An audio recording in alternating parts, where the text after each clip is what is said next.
Bismillahirrahmanirrahim. Alhamdulillahi wassalatu wassalamu ala nabiyyina Muhammad. Amma ba'd.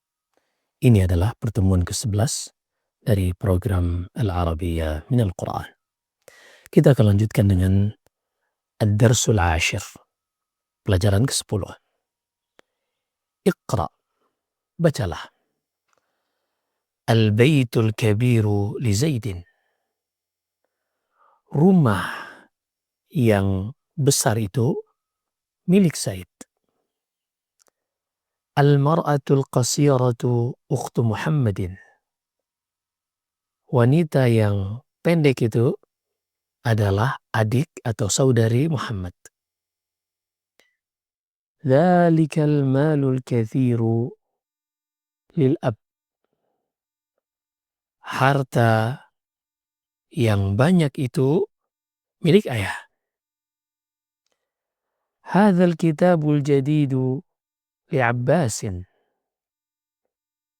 Buku yang baru ini milik Abbas. Al-masjid as-saghiru qaribun min al-baiti. Rumah atau masjid yang kecil itu dekat dari rumah. Baik, di sini ada satu struktur atau susunan dalam bahasa Arab yang banyak digunakan di dalam Al-Quran dan juga di dalam percakapan bahasa Arab yang memudahkan kita untuk bisa memahami kata tersebut. InsyaAllah kita akan pelajari kaidahnya dalam pelajaran ini insyaAllah. Al-Qaidah. Al-Baytu Al-Kabiru. Susunan ini dikenal dalam bahasa Arab dengan susunan Na'at Man'ut. Man'ut ini adalah objek yang ingin kita sifati, adapun Na'at adalah sifatnya. Yang membedakan kalau mubtada khobar tadi, kalau mubtada itu objek yang ingin kita terangkan,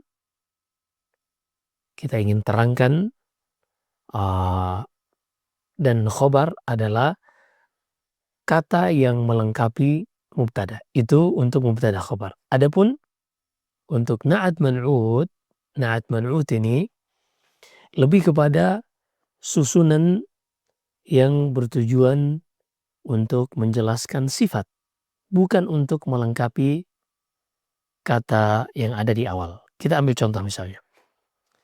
Al-Baitul Kabiru ini kalau diartikan dalam bahasa Indonesia, rumah yang besar. Kalau diartikan rumah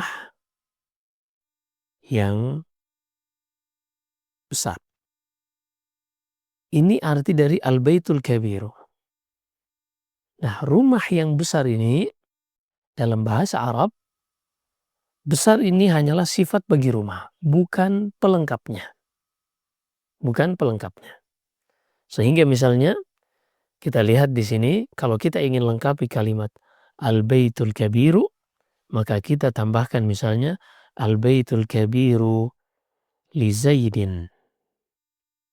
Al-Baitul Kabiru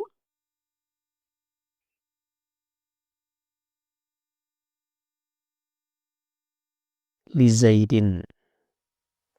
Rumah yang besar itu milik Zaid. Nah, milik Zaid inilah yang melengkapi susunan Na'at Man'ut ini. Kalau tanpa ada Na'at Man'ut, maka tidak lengkap kalimatnya. Rumah yang besar. Orang masih menantikan apa yang diinginkan dengan rumah yang besar. Jadi, dalam bahasa Arab itu ada namanya al-jumlah al-mufidah. Al-jumlah al-mufidah. Apa itu al-jumlah al-mufidah? Al-jumlah al-mufidah ini artinya adalah kalimat sempurna. Apa maksud kalimat sempurna? Yaitu kalimat yang ketika orang mendengarnya, dia tidak menantikan kata lain untuk melengkapi kalimat tersebut. Orang ketika mendengarnya, dia tidak menantikan kata lain untuk melengkapi kalimat tersebut. Misalnya kita ambil contoh, tiba-tiba ada seorang yang mengatakan al-bait. Nggak ada angin, nggak ada hujan, tiba-tiba dia mengatakan rumah. Orang yang mendengarnya, dia akan bertanya-tanya apa yang diinginkan dengan rumah tersebut. Apa yang ia maksudkan? Kenapa bisa demikian? Karena kalimat ini dikatakan tidak sempurna. Orang yang mendengarnya membutuhkan kata lain untuk melengkapi kalimat ini. Sehingga kalau ditambahkan misalnya al-baitu misalnya li Zaidin. Rumah itu milik Zaid. Maka orang ketika oh rumah milik Zaid ya sudah. Dia tidak akan bertanya lagi. Atau misalnya al-baitu kabirun. Rumah itu besar. Rumah itu besar. Ya sudah, orang sudah tidak menantikan lagi.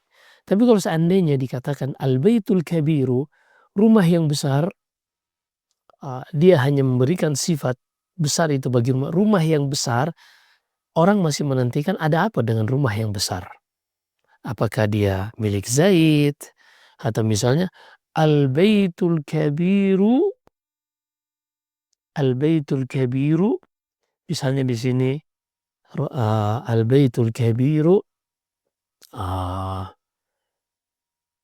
misalnya ba'id.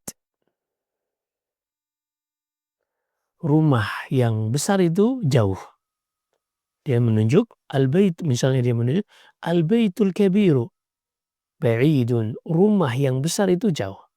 Tapi kalau dia hanya mengatakan rumah yang besar, orang menantikan kalimat atau kata lain untuk melengkapi apa yang ia maksud dengan rumah yang besar tersebut. Nah, perhatikan di sini susunan yang seperti ini yang masing-masing ada alnya atau keduanya tanpa al juga, misalnya baitun kabirun, yang masing-masing ada alnya atau keduanya masing-masing tanwin tanpa al, maka ini disebut susunan na'at man'ut. Atau terkadang disebut juga sifat mausuf. Ini hanya dari sisi penamaan.